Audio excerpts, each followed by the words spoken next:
하나님은 그 정치 보고, 정치한 사람들 보고 풍년 주니 아니거든요. 요셉이 의롭게 사니까 보디발이 하나님 안 믿어도 보디발 집이 되게 하잖아요. 정치를 잘하든 못하든, 이 나라 지도자들이 잘하든 못하든, 한국 교회가 하나님 앞에 의롭게 서고 예배에 목숨 걸고 새벽에 꽉 차서 기도하고 11조를 도둑질하지 않고 정직하게 바르게 하나님을 향하여 살면 이 나라 잘 되는 것입니다. 전쟁이 없는 것입니다. 정치와 관계없어요. 우리가 하나님 앞에 바로 살면 하나님이 풍년을 주시는 것입니다. 그런데 흉년을 주시고 경제 불황을 주시는 것은 한국 교회가 회개해야 되는 것입니다. 회개하고 고칠 것을 고치고 흉년 때 더 말씀을 붙잡고 순종하는 것입니다. 누가복음 5장 4절에 깊은 데로 가서 그물을 내려라. 흉년 만난 베드로에게 예수님이 깊은 데 가서 그물 내리라. 깊은 데 그물 내리니 풍년을 만난 거예요. 풍년이 왔네. 풍년이 왔어. 내 그물에 풍년이 오는 거예요. 여러분 그물에 풍년 오기를 바랍니다. 요한복음 21장 6절에 배 오른편에 그물을 던지라. 밤새도록 흉년을 만났는데 예수님 말씀대로 배 오른쪽에 그물을 내리니 그물을 들 수 없는 거예요. 풍년이 온 거예요. 풍년이 왔네. 풍년이 와서 제자들의 그물에 풍년이 왔네. 여러분 모든 삶의 현장에 자업에 비즈니스에 풍년 주시기 바랍니다. 그러면 말씀대로 순종하는 것입니다. 어려울 때, 경제 불황 때 더 말씀대로 순종하는 것입니다. 그리고 순종해도 안 되는 것은 더 엄청난 미래를 하나님이 예비하신 것입니다. 다윗이 아무리 기도하고 순종해도 계속 흉년을 10년 만나요. 쫓기고 쫓기는. 그러나 10년 뒤에 왕이 되는 거지요. 요셉이 아무리 바르게 순종해도 13년간 종살이, 옥살이 합니다. 그 다음에 총리가 되는 거죠. 어쨌든 하나님은 우리를 사랑하시고 우리를 지켜보십니다. 회개하고 바로 순종하고 인내하고 나갈 때 승리를 주시는 것입니다. 그리고 야베스처럼 부르짖는 것입니다. 복을 달라고. 할렐루야. 가난하면 가난한 대로 감사하고 병들면 병들어서 그대로 감사하게 사는 것도 신앙이지만 그건 참 어리석지요. 왜냐? 하나님이 전능하신데, 아버지가 전능하신데, 아버지가 전능하신데, 아버지가 살아계신데 하나님의 능력을 제한해서 안 되는 것입니다. 하나님 내 병 고쳐주세요. 내 가난의 굴레를 벗어나 잘 살아 성교하게 해주세요. 내가 천대받지 않고 내 아이들 딸들이 천대받지 않고 중여김 받는 삶을 주세요. 나를 영화롭게 해서 하나님 영광 받으세요. 기도해야 되는 것입니다. 근데 나오미 엘레멜렉 부부는 하나님 믿으면서도 흉년을 만났을 때 하나님 앞에 회개하고 하나님 앞에 더 가까이 다가가지 못하고 잔머리 굴려서 야, 모압에는 풍년이 계속되는데 모압으로 가자. 그래서 풍족하게 갑니다. 룻기 1장 21절에 풍족하게 나갑니다. 더 잘 살아보려고 하나님을 둘째로, 잘 살아, 경제, 돈을 첫째로.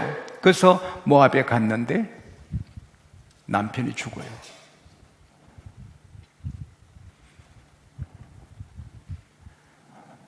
자식이 죽는 것도 아프지만 배우자가 죽는 것 더 충격이에요. 남편이 죽어요. 그래서 대를 이으려고 급하게 두 아들을 장가 보냈는데 곧 죽어요. 이민 간 지 10년인데 남편 죽고 두 아들 죽고 손자 손녀도 못 봤어요. 새 가부만 남아요. 사람이 나이 들면서 큰 기쁨은 자식들이 잘 되는 거예요. 사람 머리로 잘 데려갔다가 다 잃은 거예요. 그런데 좋은 소식이 들려요. 고향 베들레헴에 유다에 하나님이 돌보시고 풍년을 주셨다. 풍년이 왔네. 풍년이 와서 내 고향 베들레헴에 풍년이 왔네. 풍년이 왔어. 얼씨구 좋다. 지하자 좋다. 그 지하자는 좀 그렇다. 어쨌든 그래서 모압에 있으면 이제 먹고 살기도 어려워요. 다 끝났어. 고향이 좋잖아요.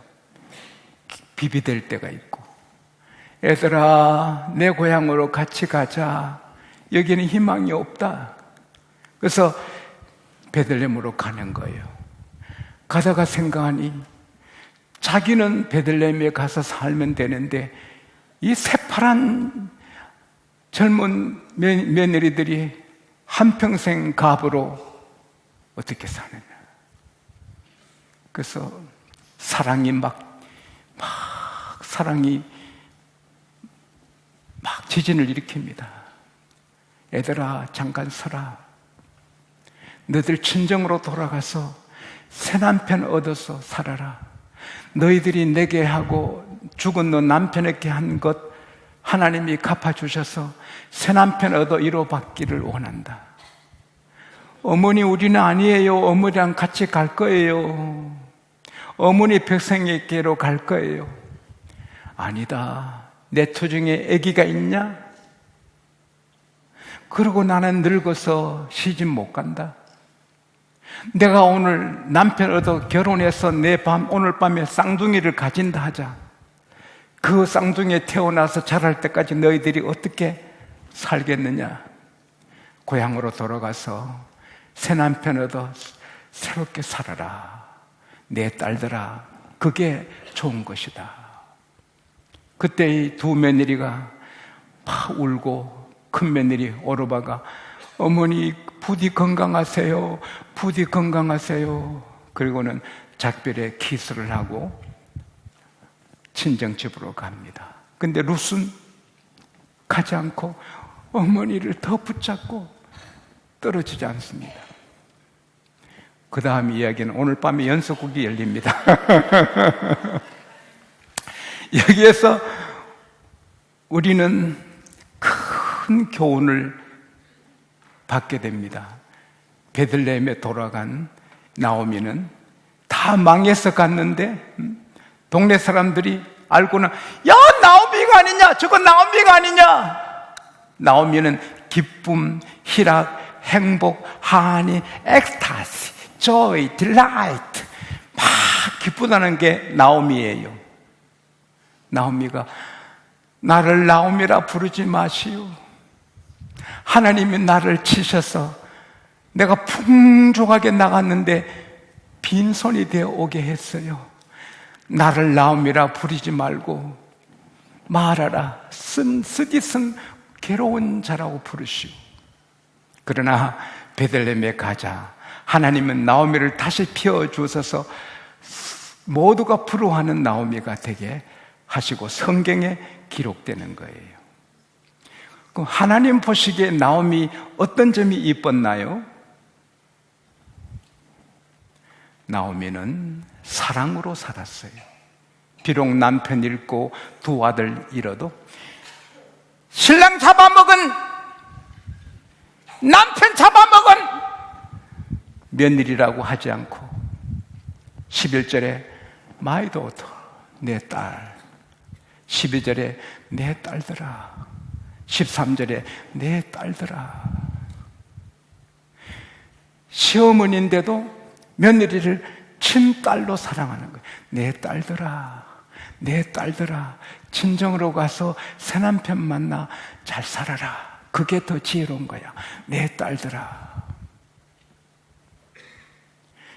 나오미는 전 세계 시어머니들의 롤 모델이에요. 따라하세요. 내 며느리는 하나님이 내게 주신 내 딸이다. 내 며느리는 내 딸로 주신 하나님의 선물이다. 시어머니들이 아멘 안 하고 남자가 아멘 하면 안 되는데, 딸을 사랑하잖아요. 똑같이 며느리를 딸로 여기면 그 집이 행복한 거예요. 그리고 다 압니다. 시어머니가 우리 이렇게 사랑하는구나. 우리 며느리들을 이렇게 사랑하시는 거 아니까 따라가는 거예요. 어머니 따라가겠다는 거예요. 마음은 드러나는 거예요. 슬픈 사람은 얼굴이 슬퍼요. 기쁜 사람은 얼굴이 기뻐요. 공부 많이 한 분은 얼굴이 기성이 계세요. 신술 굳은 사람은 얼굴이 신술이 12바 같이 막 떨어지는 거예요. 거룩한 사람 얼굴이 거룩해요. 음란한 사람 얼굴이 음란 이러는 거예요. 얼굴이 다른 거예요. 며느리들이 보니까 시어머니가 정말 저들을 사랑하니까 따라가는 거예요. 한 목사님이 책 읽고 계시는데 초등학생 어린이가 오더니, 목사님 5 빼기 3은 얼마예요? 2가 아니냐? 그 뜻을 아세요? 뭔데? 미운 사람도 2번만 이해하려고 노력하면 그 인물을 알게 되는 거예요. 그래? 2 더하기 2는 얼마죠? 4지. 뜻을 아세요? 뭔데? 이해하고 4번만 이해하면 그를 사랑하게 되는 거예요. 그 입장을 알고 사랑하게 되는 거예요. 그래. 목사님 4 더하기 4는 얼마인가 아세요? 8이지. 의미 아세요? 뭔데? 사랑하면 팔자가 피는 거예요. 나오미가 남편이 죽고 아들들이 죽어도 그 며느리들을 사랑하니 나오미가 보석이 되는 거예요. 어떤 사람이 몸에 좋다고 구기자를 많이 먹고 온몸이 구겨서 성령 수술 받아도 또 구겨고 비뚤어지고 어쩔 줄 아무리 병원 가도 안 되고 계속 구겨지는데 어느 분이 그거 쉽다고 피자 사 먹으면 풀린다. 그래서 피자 사 먹을 때는 쫙 폈다는 그런 말 써 있는데, 미워하면 다 구깁니다. 사랑하면 다 펴지는 것입니다. 시어머니 미워하고 며느리 미워하고 남편 미워하고 아내 미워하고 다 구깁니다. 사랑하는 여러분, 우리 만나면 하나님이 정하신 거예요. 우연히 그 부모의 아들이 아니고, 우연히 그 집의 며느리가 아니고, 우연히 그 사람의 남편이 아니에요. 계속 사랑으로 계속 사랑으로 할 때 그 집이 천국 되는 거예요. 저는 식사 기도할 때마다 우리 양국교회 가족들 식탁이 웃음이 있고 행복하고 기쁘게 하시고 건강하게 하시고 창고가 넘치게 하시고 일터에 복을 주시고 자자손손이 잘 되어 빛이 나게 하시고 성교하는 가정이 되게 해주세요. 그렇게 기도하는데 가정마다 사랑이 출렁이고, 우리 교회도 출렁이고, 할렐루야. 제가 좀 부담스러워도 이해하고 사랑으로 기도하면 저를 사랑하게 되고, 저를 사랑하면 여러분이 펴지는 거예요. 여러분이 제게 좀 부담이 되는 분이 계셔도 제가 사랑으로 기도하면 결국은 다 펴지는 거예요. 사랑이 최고인 거예요. 마태복음 22장 23절에서 6절 보면은 한 율법사가 와서 예수님께 계명 중에 큰 계명이 무슨 계명입니까? 마태복음 22장 37절입니다.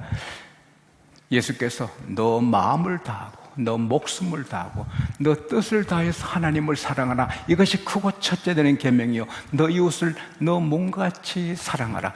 이것이 모든 선지자 모든 율법의 강령이라.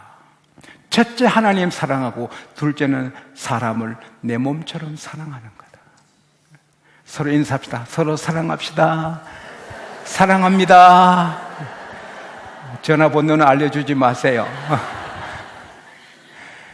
가정에도 사랑이, 교회도 사랑이, 이런 국가 간에도 사랑이 넘쳐야 돼.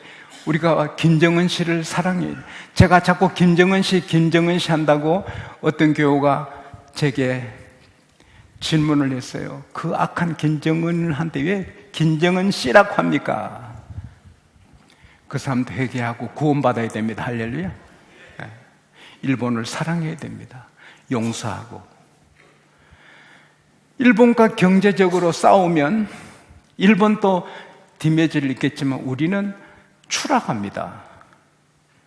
그리고 그보다 일본에 거의 100만 명 우리 교포들이 살고 있습니다. 등록된 사람이 90만 명이니까 100만이 넘을 거예요. 그리고 유학한 학생도 언제 테러 당할지 모르잖아요. 우리야 물 건너 사니까 일본을 말 편하게 하지만 일본에 사는 우리 교포들은 우리보다 10배로 숨을 죽이는 거예요. 일본과 한국이 사이가 안 좋으면 일본 땅에 사는 우리 교포들은 어쩔 줄을 모르는 거예요. 어서 일본과 관계가 좋아지기 바랍니다. 용서하고 사랑하고 기도해주고. 싸우면 망하는 것입니다. 그리고 나오미의 하나님 보시기에 좋은 특징은 다 남편이 죽고 아들들이 다 죽어도 믿음을 지킵니다. 비록 이민 잘못 가서 망했지만 기도하고 믿음을 지키고 하나님 하니까 며느리들이 그 믿음을 얻은 거예요. 오르바는 확실히 모르겠지만 룻은 믿음의 여인이 된 거예요. 참 사랑은 배고픈 사람에게 먹을 것을 주고 헐벗은 사람에게 옷을 주고 집 없는 사람에게 집을 지어주고 오게 된 사람을 돌아보고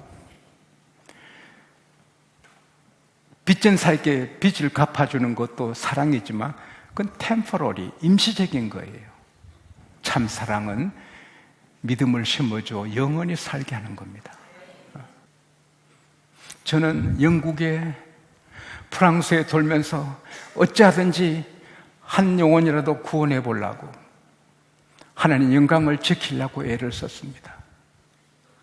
우리가 돈 버는 게 목적이 아니잖아요. 자식 교육하는 게 목적이 아니잖아요. 우리가 좋은 자동차, 좋은 집에 사는 게 목적이 아니잖아요. 그건 선교를 하기 위해서 하는 거지요. 성경 읽으면 예수를 만나듯이 우리의 삶을 보면 사람들이 예수를 만나도록 하는 게 그리스도인이죠. 소금을 먹으면 물을 찾듯이 우리를 만난 사람이 우리 때문에 예수에 대한 thirsty, 목마름이 있어야죠. 직장에서 물건 사고 팔면서 음식 가게에서 음식을 먹고 돈을 주고 팁을 주면서 멋지다. 나도 저분 믿는 예수를 믿어야지. 할렐루야. 그렇게 살아야죠. 그리고 이 나오미의 굿 포인트, 좋은 점은 에이라 이판 사판이다. 이 양 어차피 망한 거 모압에서 망하자 죽자 그러지 않고 깨닫고 베들레헴으로 돌아가는 거, 하나님 품으로 돌아가는 거예요.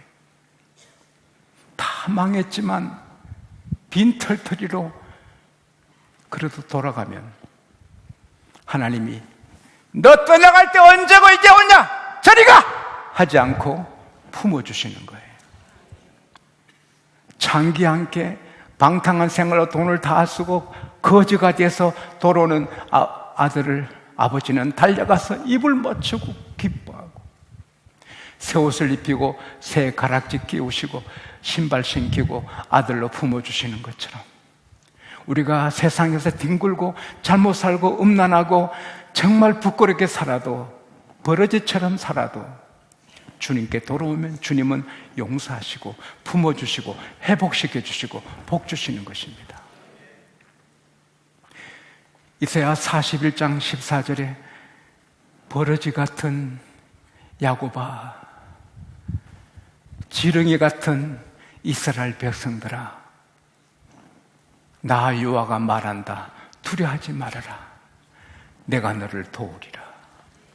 우리가 벌레처럼 더럽게 살아도 주님 앞에 오면 두려워하지 말아라. 내가 너를 도우리라. 할렐루야. 이사야 42장 3절에 주님은 상한 갈대를 꺾지 아니하시고 꺼져가는 등불을 끄지 아니하신다.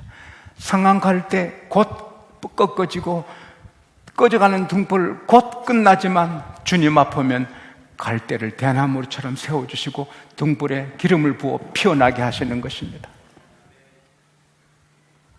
이사야 51장 2절에 너 조상 아브라함을 생각해보라. 너를 낳은 사라를 생각해보라. 헐렬단신 아브라함이 혼자 있을 때 내가 불러 복을 주어 장대케 했다. 장성케 했다. 마귀는 불러 망하게 하고 자살하게 하고 실패하게 하고 이혼하게 하고 짐승처럼 되게 만들지만 하나님 부르시고 복을 주시고 장성케 하시고 빛나게 하시고 값지게 하시고 할렐루야. 이사야 1장 18, 19절에 나 여호와가 말한다. 오라 우리가 서로 변론하자. 너희 죄가 주홍 같을지라도 흰눈같이 될 것이요 너희 죄가 진홍같이 붉을지라도 양털같이 되리라. 우리가 아무리 부끄러운 죄로 진홍같이 붉고 더러운 죄덩이라도 주님 앞에 오면 다 깨끗하게 흰눈보다 더이게 양털보다 더이게 하고 복을 주시고 장대케 하시는 것입니다. 베들레헴에 있었던 사람들은 흉년을 만나 힘은 들어도 굶어 죽지 않게 하나님이 양식을 주셨고 또 풍년을 맞게 하시는 것입니다. 우리가 하나님을 섬기고 나갈 때 때때로 괴로움도 당하지만 때때로 기쁨을 주시고 때때로 흉년도 만나지만 결국 풍년을 주시고 할렐루야.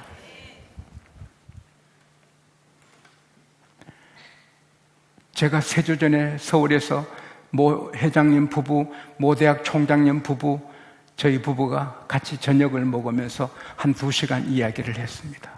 그 회장님은 큰 성공하신 분인데 사업할 때 밤마다 꿈에 하나님이 내일 무슨 어떤 사람 만나고 어떻게 할 때 어떻게 해라 지혜를 주셔서 바라 쓰고 그대로 해서 엄청난 복을 받았다는 간증을 하셨고, 그 대학 총장님 부인은 큰 복을 받았습니다. 대학 총장님 부인이지만 엄청 큰 복을 받은 분이에요. 근데 그분이 우리 교회 처녀 때 왔을 때 우리가 가난해서 닭 한 마리 살 수 없었어요. 돼지고기 한 건 못 샀어요. 그래서 제 아내가 시장 가서 닭 간 몇 개 사서 그 후라이팬에 그걸 데워가지고 국수 해가지고 대접해서 보냈거든요. 그게 생각나서 그 총장 부인에게 제가 먼 길 우리 집에 오셨는데 그때 내가 우리 집이 형편이 여의치 못해서 닭간 몇 개 해서 보낸 게 참 미안하다고 했어요. 기억을 하시더라고요. 그러나 그렇게 어려워서 닭간을 한 줄을 몰랐다고 하더라고요. 가난하고 어려워도 주님 붙잡고 살면 오늘 저처럼 풍족하게 하나님이 주시는 겁니다. 그리고 천국까지 책임져 주시는 것입니다. 시편 73편 28절입니다. 따라합시다. 하나님을 가까이함이 내게 복이라. 교회를 가까이함이 우리의 복입니다. 사랑으로 사는 게 우리 행복이고 복음을 전하는 게 우리 행복이고 하나님이 기쁨이고 교회 품에 사는 게 우리의 행복입니다.